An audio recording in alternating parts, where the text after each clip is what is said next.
Bat হাতে দেখা গেল পুরনো সাব্বির রহমানকে। ঢাকার ব্যাটাররা যখন 100-র বেশি স্ট্রাইক রেটে রান করতে হিমশিম খাচ্ছে, ঠিক তখনই ঢাকার ভক্তদের অসাধারণ এক ঝড়ো ইনিংসের উপহার দিলেন সাব্বির রহমান। দীর্ঘদিন ধরে লাইমলাইটে না থাকা সাব্বির এবার লাইমলাইটে আসে ঢাকা ক্যাপিটালসে যোগ দেওয়ার পর।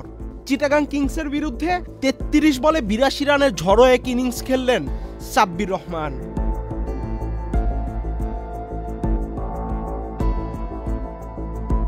যেখানে ছক্কা হাঁকান 9টি, 4 মারেন 3টি, স্ট্রাইক রেট 248-এরও উপরে। সাব্বির রহমানের 82 রানের মধ্যে 68 রানই এসেছে বাউন্ডারি থেকে।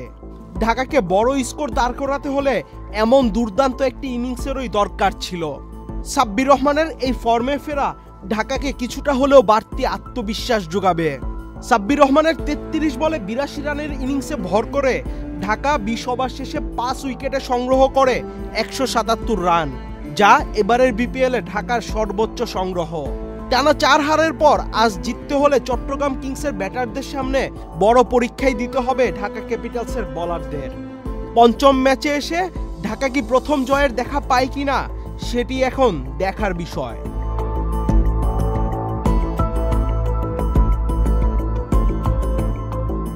আহমেদ শাফি, চ্যানেল আই। কোটি কোটি মানুষের ভালোবাসায় ফ্রিজ, টিভি এবং এসিতে দেশের 1 নম্বর ব্র্যান্ড ওয়ালটন।